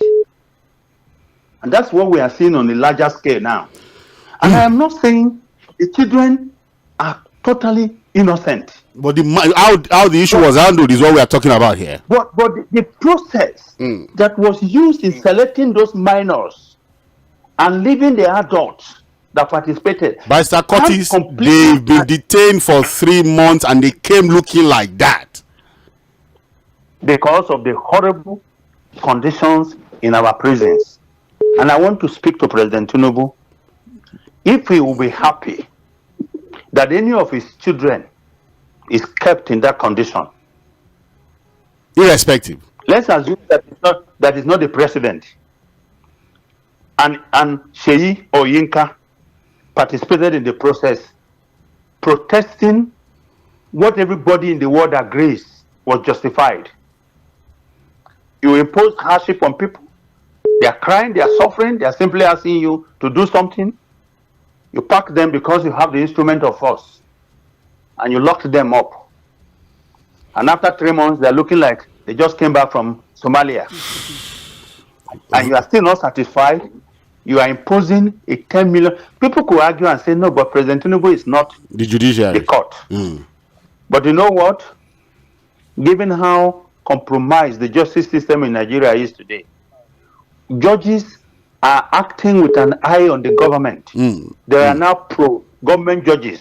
Unfortunately, that whatever you want, injunction or restraining order, you know where to get it. You want to get, you know where to go and get it. In fact, I saw a joke that they say the judiciary has been wicked. In other words, wicked has taken over the judiciary in Nigeria. Very unfortunate. And of course, it's a life venture. Very unfortunate, Barrister Curtis. Very unfortunate, and I think you should watch it because today he has power, and may God spare his life. And tomorrow he may not have power. And then what he's doing today, some people might do to him. To him. Thank you. All right, thank you so much, Barrister Curtis. 1.5 hours of brilliant conversation. I have to allow you go now. Thank you so much for finding time to join us on the show this evening. Nuruddin, Barrister Curtis, I've said it. Thanks. Yeah, thank you so much. I just have to allow you go. Thank you so much. God bless you, sir, because we have to open the phone lines. Nuruddin, you saw what has happened. You've seen the outrage. Obi has spoken. Atiku has spoken. In fact, I think Serap has also issued a statement today saying that, look, the children should be released immediately. Like Barrister Curtis have said, I think the only adult whose demeanor, carry thinking in this government has shown some level of decorum and tolerance, really. At the beginning, when it comes to perception management, it has to be the Attorney General, Baba Fagbemi, who also quickly intervened. I saw a statement, although people have said it's not enough, really, but at least intervened to say that, look, we need to quickly do something. I'm sure in his mind, look, this should not have happened. The police, I don't want to talk about them, really. But Nuruddin, 2 minutes so that we can open up the phone lines. How sad is what happened, really, with the arraignment of those minors? Extremely sad. And remember that Ʞᴏᴟᴇ, the friend of the president, during the protest said something. People cannot be demanding for bread and you give them bullet. Again, I ask you, how sad was the arraignment of those minors? I must say it's very, very sad. One thing there is that it really shows that majority of our politicians are not Democrats. In fact, the military, during the military era, we know the number of us that are participated in as small children, that we are part of, and nothing happens to us. In fact, during the military era, the military men, to the extent that they will give us some certain things in the hand, biscuit and whatever they will give us. So it shows that the majority of the politicians are even worse than the military that we fought against. One thing there is this: thank God for Fagbemi. We know Fagbemi, even as a lawyer, we know that he's a kind of cool, calm, collected, anything on human rights, to the extent that he wanted to build some certain facilities in his own state in Kwara. He has to. They wanted to give the land for free. He said, no, I will pay for it. And he paid. So he's a kind of, I think he's a star man. The shining star of this particular government. Yeah. So one thing there is that he has done well. We want all those skills to be released. But one thing there is this: I'm so surprised. You know, lawyers normally say a learned person. We saw a so-called learned person. That lawyer that are uneducated. Don't leave. They leave that. Ordinarily, he was just talking from the size of the mouth. Leave that guy. At times, that's the first thing that normally comes to my mind. Do you know that some of those kids may not even know why they were in the streets in the first place? Yes. I'm sure they didn't even know the flag they were carrying. For them, if they are not even hungry, are they going to be on the street? Then another thing again is that for him to say that even for them to have been used. even when Adejobi is saying even 13 years can also be paraded in the court, even the child has rights that he's talking about, has he read it? Did he even understand it? Did he say that you can parade a minor in court in the manner that the federal government and Nigerian police did? And this is the same federal government that failed to even parade the Boko Haram's suspects. No, it's so sad. It's so sad. It's so sad. And one thing again that I need to, within now and Tuesday, we want those kids to be released. We want them to be released. We want them to be released. You know, it shows. In fact, if you see the way international media. Look, you know that some of us never knew that we had that number of children in detention as a result of the protest. We don't know until they were paraded. Until they were brought to court. Which kind of law from August? 3 months.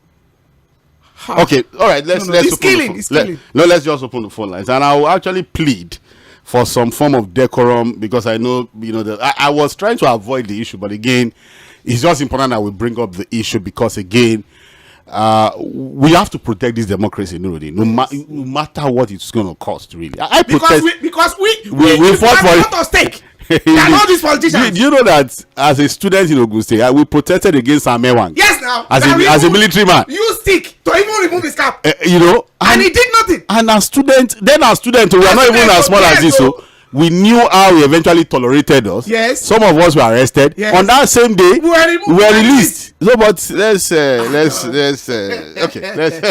all right. 09136000410 09136000410. The line is officially open. Political Roundtable, Mainland 90.3 FM. Good evening. Yeah, good evening. From sorry, we had to dig deep into the time for, but again, don't worry. I'll do it less than that time you are giving us. Yes. You see, we always know a true leader, inwardly or outwardly. You see, those leaders that are true are self-assured, and as a result of truly charismatic nature of them, you will know them. But this government, since they began their leadership, I've told people, look, they are going to begin to do IMF whatever, and then they'll be autocratic. And this is what we are experiencing. Up to this woman, I wonder what Tinubu thinks of himself. I'm telling you, people told us he did Lagos. He did it. I said, no, he did not do anything in Lagos. Lagos has always been like that since the days of Lugard, up to Babawolowo and Co. Even while we had Jakonde did Lagos. Not even Tinubu, I am telling you. But now, we can all see what is happening to us. He was not sensitive, not even, I don't know what to say, but then probably walking around in borrowed postures. Thank you. I'm telling you. All right. He has no ideas of what the country should look like at all. All right. Thank you so much. The people, those students are children. Okay. All right. Thank you. I wanted 1 minute, so I can be very fast to take some more calls. Hello, good evening. Yes, very good evening to the people in the studio. Yeah, good evening, Prince Wise. May God bless you all, bless your management, and bless my country, Nigeria. Yes, where are you calling from this evening? I'm calling from Amodo, right away. All right, please go on, sir. Number one, those children, they separate them from the main culprit. Those who flag the flag of Russia in Nigeria, supposed to be dealt with.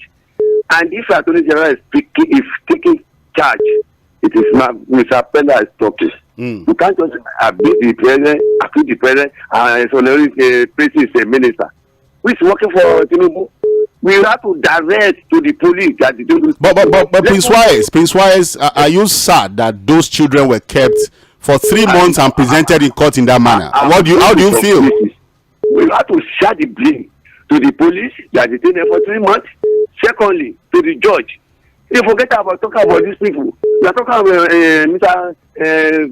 Basa is talking about Tinubu. And again, you have to go back to the parents. We parents have to warn our words, our children. Not to protest. Not to protest. Serious meaning.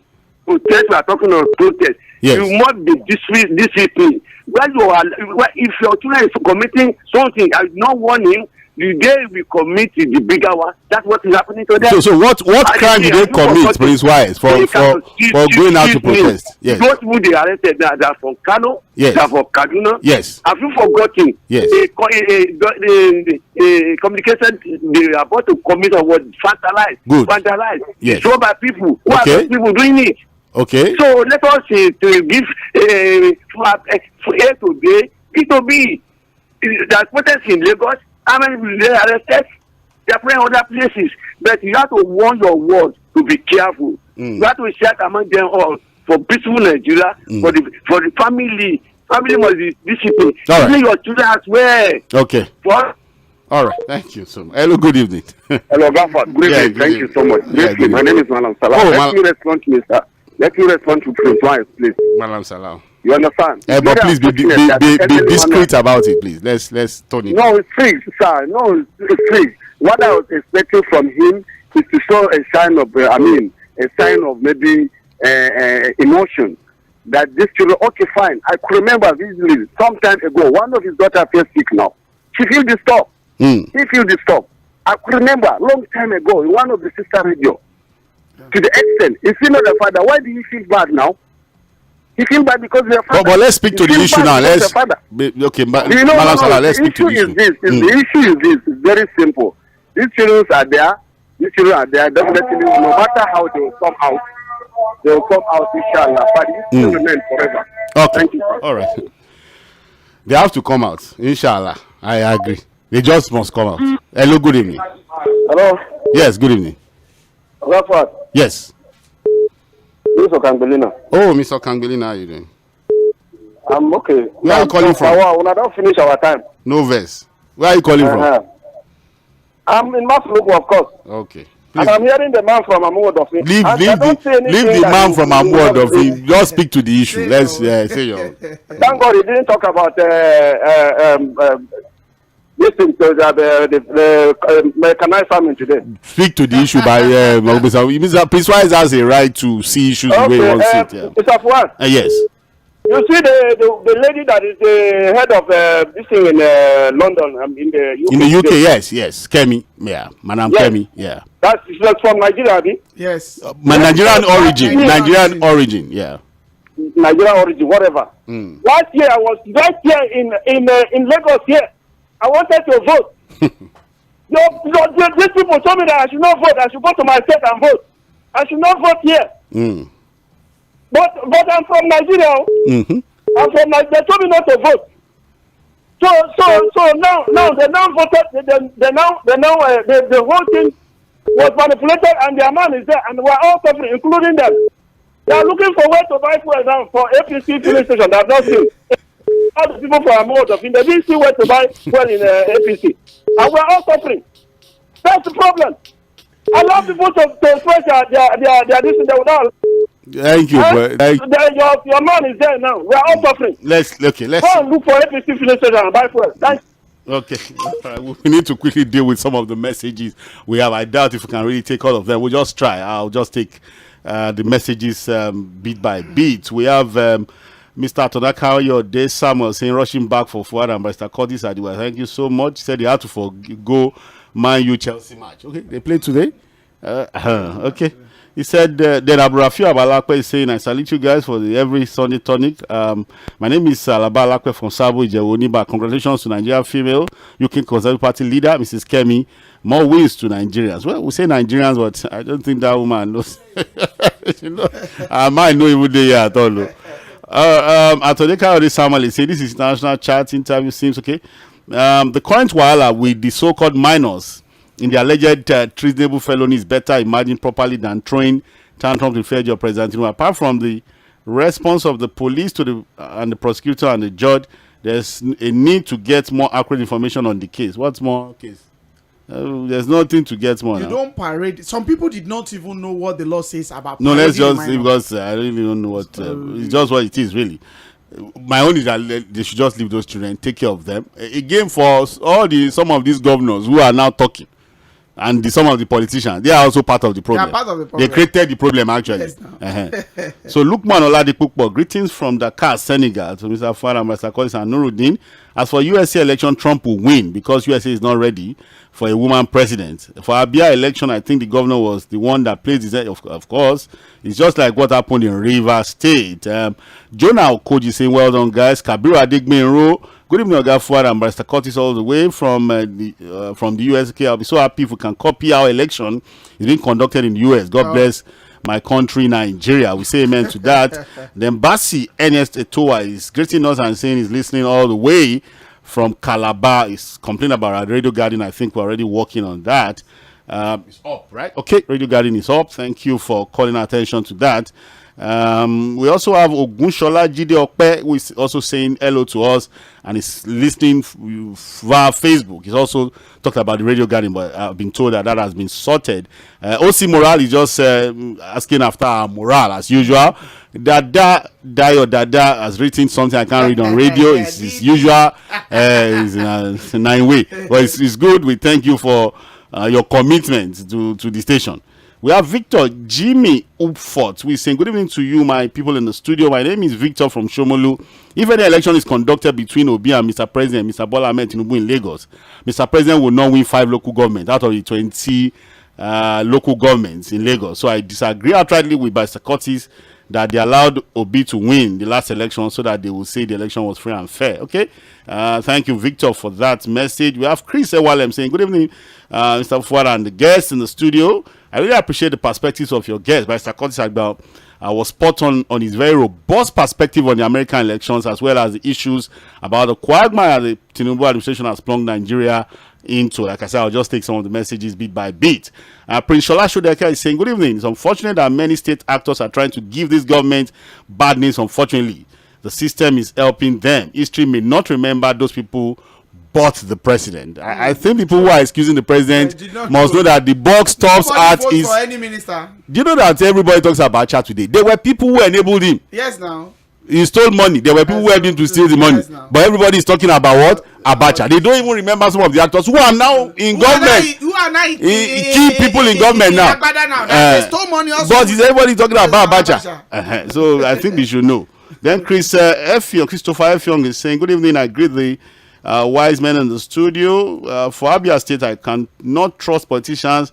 The calculation is different from citizens' calculation. They have concluded the plans, and that's the manifestation. Mr. Fuad, do you believe that that can happen to sitting governor of a state? You know, we've said it now that it could not have been by accident. It must have been a calculation, and I think we've highlighted that already.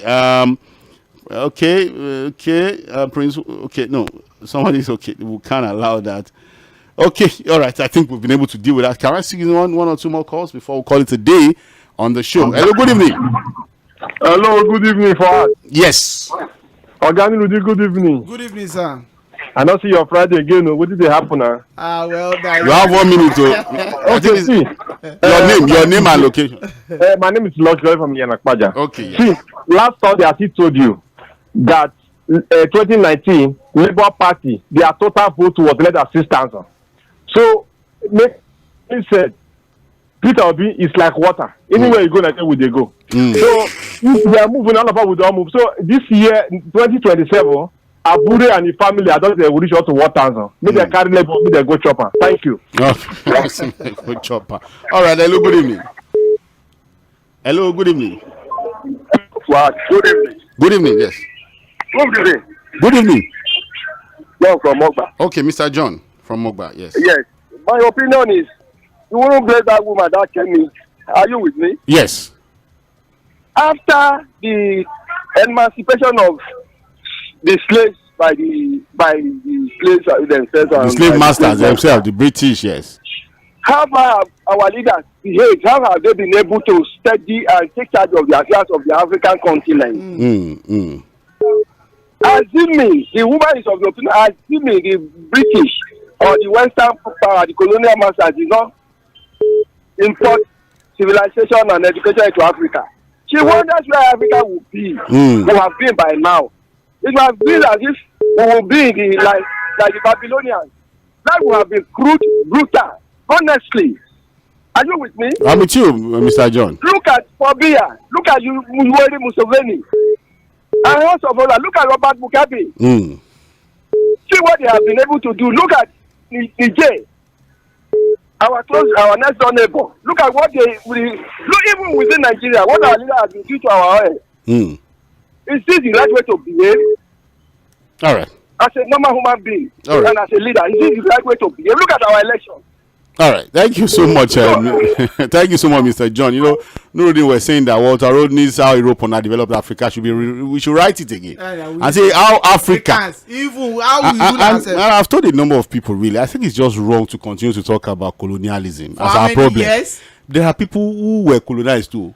They've left. India was colonized now. No, it's Ghana not colonized. I'm even talking South Africa is even worse. Even Singapore, as a state within a state now, was also colonized. Even America himself was he not colonized? So anyway, because I don't know this idea of okay. I think we just have to call it a day. Really, that has to be the last call. I think it's been a robust conversation this evening. We can't thank Barrister Curtis Adigba enough, who is in the US. You know, of course, I'm sure he's on holiday, but he has to be. He said, "Look, even if I'm not in the country, I would always want to be a part of the show." And I think we just have to commend him for creating time to really educate us. You know, the robustness that comes with his analysis of the US elections. You know, there's no way you listen to it without learning, you know, quite a lot really about how the system works in the United States. And I think Madam Kemi too, we can't blame her. She's just what she is. And I think in her mind, her head, she sees herself more as a Briton than a Nigerian. And I think that's why she's just able to speak truth to power the way I think she's done it. But I think we have to congratulate her, the fact that she's of Nigerian origin. The blood inside because when she should not became prime minister, I think Indians celebrated it. Yes, now, yes. And because again, he's also a man that is so happy to show the Indian culture. Britons don't be a so he's their head. So we celebrate and congratulate her exploits, what she has been able to achieve. A big one, because being the leader of the Conservative Party is a big one. I think we just have to comment. And again, we've talked about you know, we've been talking about the opposition. It's been a steady conversation on Political Roundtable. And something is happening in ABIA that seems to be telling us where the opposition is going to. Whether they will get there, only time will tell. And then, we've talked about the minors that were paraded in court. I think it's just important that on the roundtable, I think the consensus is that, look, those children should be released immediately. And we encourage the government, we appeal to the government to be more tolerant of protest, because it's one of the ingredients that makes democracy. Differentiate military government some of these things which some of these leaders too have benefited from in the past. Police officers should, anytime they hear protest, I don't know, maybe protest collect. No, they need to go. Sandra will switch off the mics now. All right, just 30 seconds. Your final take on the show. Yes. I think Bola Ahmed Tinubu should be wary, especially anything that has to do with human rights. It's very, very important.